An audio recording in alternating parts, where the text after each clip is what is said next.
ഈശോ മിശിഹായ്ക്ക് സ്തുതിയായിരിക്കട്ടെ. ഇപ്പോഴും എപ്പോഴും സ്തുതിയായിരിക്കട്ടെ. ഈശോയുടെ കുഞ്ഞുമക്കളെ, ഒറ്റ വിളിക്ക് തന്നെ എല്ലാവരും വിളി കേട്ടല്ലോ. മിടുക്കരാണ് കേട്ടോ. എല്ലാവർക്കും സന്തോഷമല്ലേ? സുഖമല്ലേ? എന്നാൽ ആ സന്തോഷത്തോടുകൂടെ തന്നെ എല്ലാവരും എഴുന്നേറ്റ് തന്നെ നമുക്ക് കൈകൾ കൂപ്പി കണ്ണുകൾ അടച്ച് നമ്മുടെ ഈശോയോട് പ്രാർത്ഥിക്കാം. സ്നേഹസ്വരൂപനായ ഈശോയെ, ഞങ്ങൾക്ക് പുതിയൊരു ദിവസം തന്നതിനെ ഓർത്ത് ഞങ്ങൾ അങ്ങേക്ക് നന്ദി പറയുന്നു.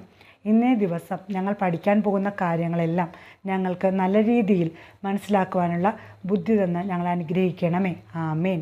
ഇനി എല്ലാവരും കണ്ണുകൾ തുറന്നേ, അവരവരുടെ സീറ്റിലൊന്ന് ഇരുന്നേ, ഒന്ന് അങ്ങോട്ടും ഇങ്ങോട്ടും ഒന്നൊക്കെ നോക്കിയേ. എല്ലാവരും ഉണ്ടോ? എല്ലാവരും വന്നിട്ടുണ്ടല്ലേ?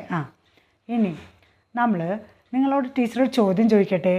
നിങ്ങൾക്ക് ഓൺലൈൻ ക്ലാസ്സാണോ ഇഷ്ടം, അല്ലെങ്കിൽ സൺഡേ സ്കൂളിൽ വന്ന് പഠിക്കുന്നതാണോ ഇഷ്ടം? സൺഡേ സ്കൂളിൽ വരുന്നതാണല്ലേ? മിടുക്കർ. എന്താ കാര്യം? സൺഡേ സ്കൂളിൽ വരുന്നതുകൊണ്ട് നമുക്ക് നമ്മുടെ ഈശോയെ അടുത്തറിയാൻ സാധിക്കുന്നു. എങ്ങനെയാണ്? ദിവ്യബലിയിലൂടെ അല്ലേ? പിന്നെയോ നമ്മുടെ കൂട്ടുകാരെ കാണാം, ടീച്ചേഴ്സിനെ കാണാം അല്ലേ? ക്ലാസ്സിലിരുന്ന് ഈശോയുടെ വചനങ്ങൾ കേൾക്കാം അല്ലേ? അതൊക്കെയാണ് നമുക്ക് ഉള്ള നേട്ടങ്ങൾ. പിന്നെയോ അതുകൊണ്ട് എല്ലാവർക്കും എന്താണ് ഇഷ്ടം? ഓൺലൈൻ ക്ലാസ്സിനെക്കാട്ടി നല്ലതെന്താണ്? നേരിട്ട് വന്ന് പഠിക്കുക അല്ലേ? നമ്മൾ കഴിഞ്ഞ ആഴ്ച എന്നാലും പഠിച്ചതെന്ന് ഓർക്കുന്നുണ്ടോ? കഥയാണല്ലേ? ആരുടെ കഥയാണ് പഠിച്ചത്? മരിയയുടെയും ടോമിയുടെയും കഥ ഇല്ലേ? അപ്പോൾ നമുക്ക് ഈ ആഴ്ച ഒരു പാട്ടൊക്കെ പഠിക്കാം കേട്ടോ. അതിനു മുൻപ് ടീച്ചർ നമ്മുടെ ചങ്ങാതി ആരെന്നാണ് പറഞ്ഞു തന്നത്? ഈശോ അല്ലേ? ആരാണ്? ഈശോ. എല്ലാവർക്കും നമ്മുടെ ഈശോയെ കാണണ്ടേ? കണ്ടോ? ഇതാണ് നമ്മുടെ ചങ്ങാതിയായ ഈശോ. ഈ ഈശോയെക്കുറിച്ചുള്ളൊരു കഥ ടീച്ചർ പറഞ്ഞുതരാം. ടീച്ചർ നിങ്ങളെല്ലാവരും കൂടെ ശ്രദ്ധിച്ചിരിക്കണേ. നമുക്ക് സങ്കടം ഉണ്ടാകുന്ന സമയത്ത് നമ്മളെ ഏറ്റവും കൂടുതൽ ആശ്വസിപ്പിക്കുന്നത് ആരാ? കൂട്ടുകാർ. നിങ്ങൾ പറഞ്ഞത് കറക്റ്റാണ്. പക്ഷേ ഈ കൂട്ടുകാരനിലൂടെ ശരിക്കും വരുന്നത് ആരാണ്? നമ്മുടെ യഥാർത്ഥ കൂട്ടുകാരനായ ഈശോ ആണ്. അത് നമ്മൾ മനസ്സിലാക്കിയിട്ടുണ്ടോ? ഇല്ല അല്ലേ?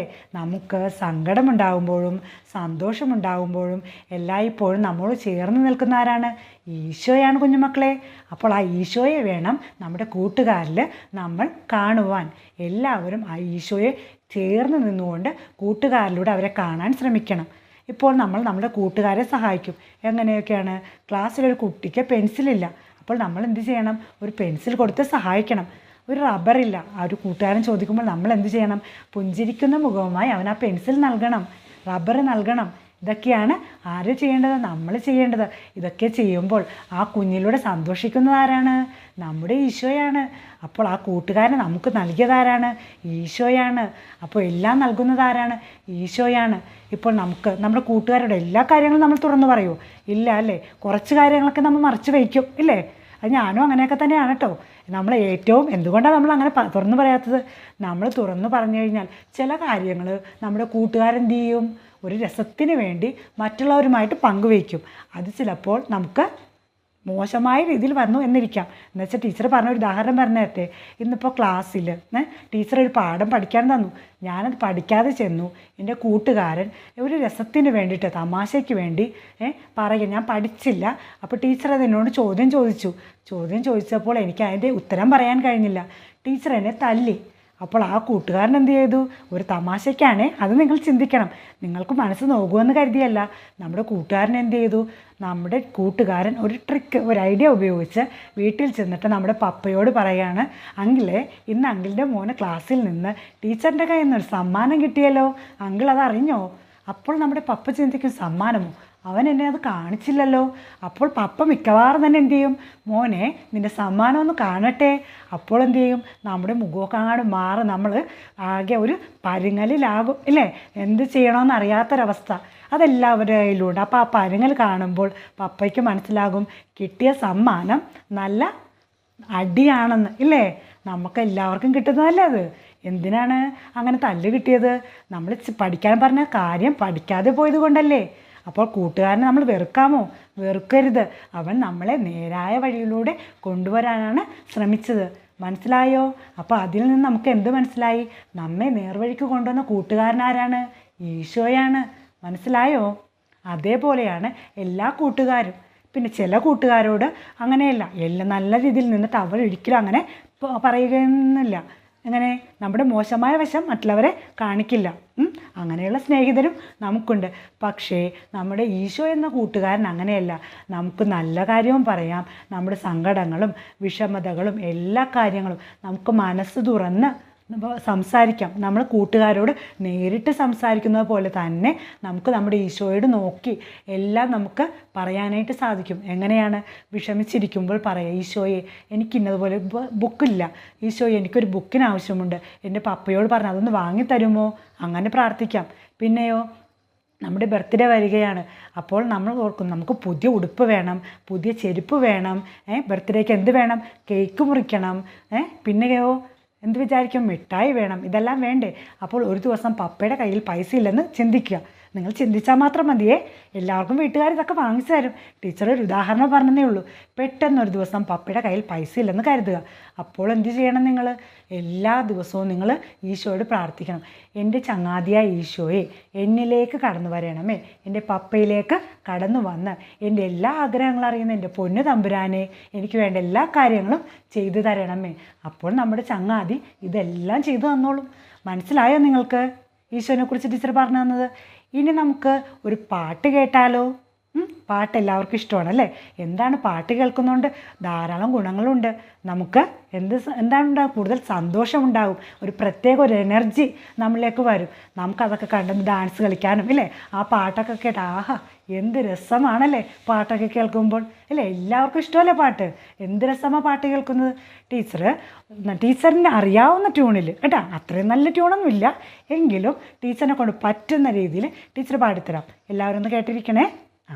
ടീച്ചർ ആദ്യം വരികൾ പറഞ്ഞുതരാം കേട്ടോ.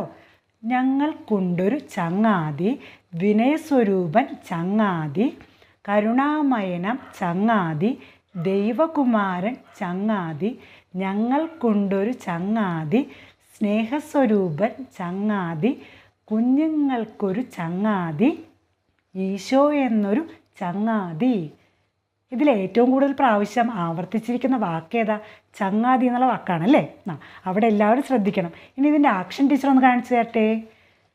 ഞങ്ങൾക്കുണ്ടൊരു ചങ്ങാതി, ഞങ്ങൾക്കുണ്ടൊരു ചങ്ങാതി, വിനയസ്വരൂപൻ ചങ്ങാതി, ഞങ്ങൾക്കുണ്ടൊരു ചങ്ങാതി, വിനയസ്വരൂപൻ ചങ്ങാതി, കരുണാമയനാം ചങ്ങാതി, ദൈവകുമാരൻ ചങ്ങാതി, ഞങ്ങൾക്കുണ്ടൊരു ചങ്ങാതി, സ്നേഹസ്വരൂപൻ ചങ്ങാതി, കുഞ്ഞുങ്ങൾക്കൊരു ചങ്ങാതി, ഈശോ എന്നൊരു ചങ്ങാതി, കുഞ്ഞുങ്ങൾക്കൊരു ചങ്ങാതി, ഈശോ എന്നൊരു ചങ്ങാതി. പാട്ടെല്ലാവർക്കും ഇഷ്ടമായോ? ടീച്ചർ ലാസ്റ്റത്തെ വരി 2 പ്രാവശ്യം പാടിയത് എന്താണെന്ന് മനസ്സിലായോ? കുഞ്ഞുങ്ങൾക്കൊരു ചങ്ങാതി. അപ്പോൾ ചങ്ങാതിയായിട്ട് ഏറ്റവും ബന്ധപ്പെട്ടത് ആരാണ്? കുഞ്ഞുങ്ങളാണ്, ദൈവമക്കളാണ് എന്ന ആശയമാണ് അവിടെ കൂടുതലായിട്ട് നമുക്ക് മനസ്സിലാവുന്നത്. ടീച്ചർ എന്നൊരു ചോദ്യം ചോദിക്കട്ടെ. ഈ പാട്ടിൽ കൂടുതൽ പ്രാവശ്യം പറഞ്ഞിരിക്കുന്നത് ചങ്ങാതി എന്നുള്ള വാക്കാണെന്ന് ടീച്ചർ പറഞ്ഞു. ഈശോയുടെ വേറെ സവിശേഷതകളും ഈ പാട്ടിൽ പറഞ്ഞിട്ടുണ്ട്. എന്തെല്ലാമാണ്? ഈശോ ദൈവകുമാരനാണ്, സ്നേഹസ്വരൂപനാണ്, കരുണാമയനാണ്, വിനയസ്വരൂപനാണ്, നമ്മുടെ എല്ലാവരുടെയും ചങ്ങാതിയാണെന്ന് പറഞ്ഞു അല്ലേ? ഇനി നിങ്ങളെന്താ ചെയ്യേണ്ടതെന്നറിയാമോ? നിങ്ങൾ ഒരു നോട്ട്ബുക്ക് എടുത്തിട്ട് ഈശോയുടെ സവിശേഷതകൾ, ഇപ്പോൾ ടീച്ചർ പറഞ്ഞ സവിശേഷതകളില്ലേ, എന്തെല്ലാമാണ് ഒന്ന് പറയട്ടെ. ഈശോ സ്നേഹസ്വരൂപനാണ്, കരുണാമയനാണ്, വിനയസ്വരൂപനാണ്, ചങ്ങാതിയാണ്, ദൈവകുമാരനാണ്. ഇപ്പോൾ പറഞ്ഞ എല്ലാ കാര്യങ്ങളും നിങ്ങൾ ഒരു നോട്ട്ബുക്ക് എടുത്തിട്ട് എഴുതി വയ്ക്കണം. എന്നിട്ട് അത് നിങ്ങൾ ഓരോരുത്തരും നിങ്ങൾ ടീച്ചറിന് അയച്ചു കൊടുക്കണം. അതേപോലെ ടീച്ചർ ഒരു ആക്ഷൻ സോങ് പഠിപ്പിച്ചില്ലേ, അത് നിങ്ങൾ വീഡിയോ എടുത്തിട്ട്, ഇപ്പോൾ വീഡിയോ എടുക്കാൻ കഴിഞ്ഞില്ലെങ്കിലും പോട്ടെ, നിങ്ങൾ ഓഡിയോ ക്ലിപ്പ് ഇടാമല്ലോ. നിങ്ങളെല്ലാവരും നല്ല ട്യൂണിൽ പാടില്ലേ, ഓഡിയോ ക്ലിപ്പ് ഇട്ടാലും സാരമില്ല. അതനുസരിച്ച് നിങ്ങളാൽ കഴിയുന്ന വിധത്തിൽ നിങ്ങൾ പാടി നിങ്ങൾ ടീച്ചർമാർക്ക് അയച്ചു കൊടുക്കണം. എല്ലാവരും സമ്മതിച്ചോ? എങ്കിലും നമുക്കൊരു പ്രാർത്ഥനയുടെ ക്ലാസ് അവസാനിപ്പിക്കാം. എല്ലാവരും എഴുന്നേറ്റ് നിന്നേ, കൈകൾ കൂപ്പി കണ്ണുകളടച്ച് പ്രാർത്ഥിക്കുക. ഇന്ന് ഈശോയെ, ഞങ്ങൾ അങ്ങയെക്കുറിച്ച് പഠിച്ച കാര്യമെല്ലാം ഞങ്ങളിൽ എന്നും നിലനിർത്തുവാനുള്ള അനുഗ്രഹം തന്ന് ഞങ്ങളെ കാത്തുകൊള്ളണമേ. ആമേൻ.